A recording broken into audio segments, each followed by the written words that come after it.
Once upon a time, there stood a grand castle. In this citadel were many gods worshipped, but the laws of chivalry had not yet been abandoned. So around a many-pointed roundel of gold, the lords of the keep did often meet to hold discourse. Amongst their hosts was an ambitious warrior by the name of Isdolora. She had ridden well on many tourney fields, breaking a great many lances. Yet the spurs of knighthood were ever denied to her. She fought harder and harder, making red tribute in their pursuit. One day, the lords called her into the presence so they might speak thusly. Isdolora, thou wearest favor like a crown. Though we have no desire to share power, many would see thee ascend in this dire hour of ruin. And so we present to thee a trial. Through yonder forest upon a stately hill stands an ancient keep. Within the nave of the chapel there languishes an enscrolled goblet from the lost age, a treasure of the ancient King Morgoth, to whose lineage thou belongest, though thou hast little of his nobility. Only one possessed of knightly virtues may lay claim to this relic. Go now and recover this treasure, or else perish forlorn. So the gods will. And though Isdolora's heart burned with the shame of implicit insult, still did the warrior don her ancestral cloak and affix her heirloom pendant upon her lance. Then she rode out from the gates of the fort and into the chill night winds. Under the light of the Geist moon she traversed the silent wilder woods where bleached trees pulsed with veins of carnelian. Soon, beside a fallen log, she encountered a herald clad in the most marvelous fur coat. At least, so it believed. "Ho, brave knight," spake the herald. "Fair tidings unto thee. But how the air bites! I see that thou art cold. Wouldst thou take my cloak as an act of charity? Prithee, answer me." "Verily, answer thee I shall," said Isdolora. "But from thy cloak emanates a scent most foul. Nay, I will not accept thine entreaty, and I would not even for the promise of faithful reward. Forsooth, it doth appear that thine insight cannot penetrate the thickened veil of thy pride. And for this, I am aggrieved," quoth the herald. "Yet still I shall consider thee a fellow traveler in the joyous procession to my lord's throne, for all the superior cast of thy sneering countenance. Pray, join me in the partaking of sacred foodstuffs." "Nay, Temper, no such indulgence shall move my hand," said Isdolora. "For I shall slay thee now, and no more will thy voice pollute mine ears." And as the herald drew up his staff of office, she drew her blade and cut off her foeman's head. And so did Isdolora fail the first test of virtue, that of gladsome pilgrimage. From there rode Isdolora along winding and crooked paths. The strange, smothering heat had grown to replace the bitter cold. It clung to the black plate of her armor, beating in trembling droplets. It slipped through her helm's grill. The harder she inhaled, the closer and more maliciously the trees seemed to crowd in. Isdolora's blade was still wet with the black blood of the abomination she had killed. The sound of it dripping upon the earth should have reassured her. Would an unworthy soul, as the lords deemed her, have struck so true? Instead, it only deepened her breathing. At last the trees opened up, and Isdolora's steed brought her to a wide pool, whose rippling surface caught the benign face of the moon. There Isdolora did spy a most peculiar sight, a shrine arrayed as solar rays, each ivory spur garlanded with floral majesty. A clutch of spare-fleshed pilgrims tended this place of holiness, and over them presided a magnificent bat who walked as a man.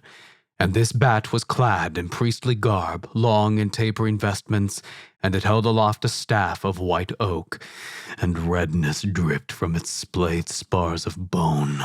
"Ho, brave knight," spake the bat priest, "blessings and sacraments unto thee. But I see that upon thy lance flutters a fetching pennant. Be the markings upon this field of cloth the sigils of thine own creed, or of our true king? Prithee, answer me." "Verily, answer ye I shall," said Isdolora. "Yet your suppositions are false. These are the colors of mine own light and blood, the sigils of mine own glory. Nay, I would not supplant them, and certainly not for a lord for whom I had ne'er borne witness. Forsooth, it doth appear that thy skill does not extend to thy wisdom, and for this I am aggrieved, quoth the bat, as its congregation let loose a keening wail of grief. Yet still we shall consider thee as a sister to us, for all the heat of the blood in thy veins. Pray, join us in the performance of joyous worship here before this altar. Nay, fiend, no such word shall pass my lips, said Isdolora, for I shall slay ye now, and no more will your claims pollute my sensibilities. And as the bat began to speak its incantations, she did level her lance and drive it through its breast. The grasping hands of the sorrowful congregation seized the edges of her plate and sought to drag her from her saddle with the strength of the zealous, but she cast off, setting her whinnying mount to gallop deeper into the woods. And so did Isdolora fail the second test of virtue, that of pious submission. As she rode onwards, Isdolora's mind still rang with the echoes of the creature's hissing, shrieked curses. They refused to leave her, as did the stink that had clung to its stooped minions. She knew that reek: spilt flesh, torn meat, spilled blood. The vampire. It had to have been, for its fangs had been long, rivaling the length of her fingers, had been utterly bathed in the gore. It had dripped from the still beating heart impaled upon its staff. She was uncertain whether the undead thing had even been aware of its own defilement as it howled its homilies. A mindless beast lost in gore. Never mind how her palate tinged at the sanguinary iron scent rising from her mount's wounds. Never mind how she glimpsed the shrine hung with guts each time her eyes closed. She had lost the ghouls on the forest road. Still, their nest could not be far. The trees were beginning to thin out, and the roots that slunk from the parched ground were lumpen and contorted. They looked more like spines. The wind had fallen silent, though the air remained hot and close, branches rustling at the movement of fat-bodied bats. She passed more pools of stagnant blood, where skeletons still clad in tarnished plate had been set into crude kneeling positions, their hands raised as if to hail the rising sun. At last, Isdolora's path did lead unto the object of her desires, for before her upon a wreathed motte rose the keep once ruled by her forebears. Time had weathered those stones, but they still glowed with a red-gold brilliance, and fresh gonfalons ripped from foam and hung from its walls, and on some of those flayed lengths of skin screaming faces could still be seen. But the object of the quest did lie within, and so Isdolora dared walk onwards, and lo, beyond those shadowed outer precepts, across the bridge watched by 10 glorious horrors rampant, there did stand the solemn chapel of which the lords had spoken, and upon a lintel above its door was the image of a chalice. Each step Isdolora took rang loud upon the stone flags, though so too did she hear the echo of sublime chants. About her, the honored dead lay outside their tombs, their bodies carried to the surface by the faithful and subjected to the divine mania of their passions, the bodily remains laid out in the image of stars and suns. The chanting reached its apex as Isdolora passed shimmering pools of holy libation to approach the great wooden doors, and these now rumbled open so that the faithful might emerge, singing their chansons and carrying their reliquaries. So did Isdolora duck under a lurching ghoul and, grunting, drag her blade across the creature's torso. Cold blood sprayed as the cannibal collapsed in a heap. Incredibly, it was not dead.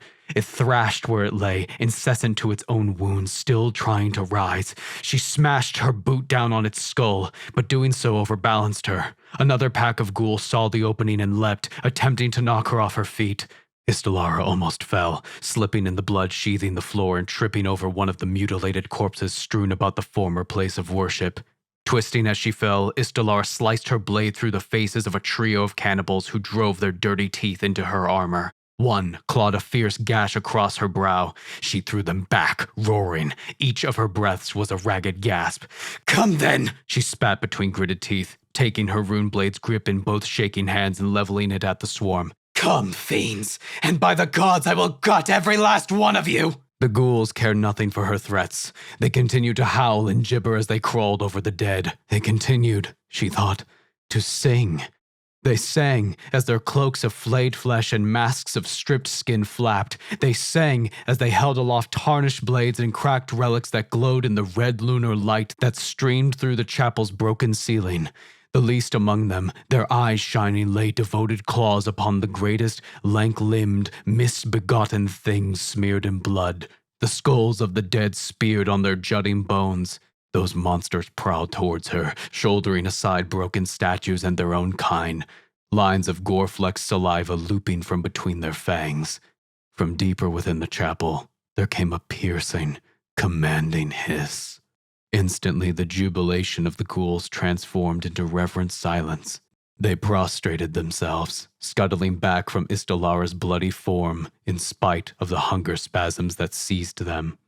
Another hiss rang out, and a creature emerged, extending a pair of night-black wings. And Isdolora dropped to her knees and wept in awestruck rapture at the advent of good King Morgause. Age had not dimmed the old lord's visage, nor had it dulled the pearlescence of the white-feathered wings that carried him. He did descend to stand amongst the throng of penitents and Templars as they knelt and mouthed prayers, a solarite smile upon his face, and in his hands was clasped a shining goblet of silver. "Oh, brave knight," spake the king, "the peace of true fraternity unto thee.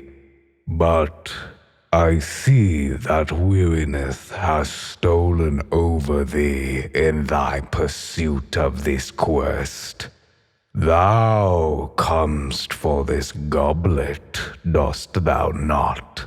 Prithee, answer me." "Verily," said Isdolora, and yet no more words would leave her lips. She did try to raise her blade, for across its steel swam a strange and monstrous reflection, but then the beneficent gaze of her antecedent fell upon her, and the kindly heat of summer did burn away her doubts. "Forsooth, thy soul may prove able to extend beyond the rigors of honor and pains of the flesh, and for this I am gladdened," quoth the king. "Yet within thee I sense a reticence. Still thou dost fear to step beyond what thou hast known and to stand amongst us. But look upon our courtiers. Do we know of want, of suffering, or of doubt? Have my servants not treated thee with decorum despite thine imprecations? All thy sins may yet be forgiven, and thy burdens lifted. We demand nothing of thee, save that thou sharest our joys." And at this, King Morgause did present the goblet anew. Isdolora's gaze fell upon the shimmering liquid therein, and her own face stared back, distorted by the thick blood in the cup of bone, seeming almost to be locked in a scream. Once more she raised her eyes to the vampire looming over her, even as she tried to heft her blade. Its face was that of a nightmare, its fangs needle-sharp, its neck sealed in a crude ruff of yellowed bone. But its eyes, pools of depthless, arterial red though they were, there was something hypnotic within them. Isdolora tasted sweetmeats upon her tongue and heard clarion horns in her ears. She saw the ghouls staring at her, their once ravenous glares now showing the deference afforded to a true knight. Some inner voice screamed and pleaded with Isdolora to rise and strike down the undead monster. It was still screaming as she took the goblet in trembling hands and tipped it so that the cool waters of life might flow across her tongue. And so did Isdolora pass the third test of virtue, that of the sacred feast. This has been Chronicles of Ruin, the Aspirant's Tale. If you enjoyed this reading of the story, consider liking and subscribing. If you would like to check out the original story, the link to it will be at the top of the description. If you'd like to support us financially, you may do so at patreon.com/numbskulls. Thank you for listening.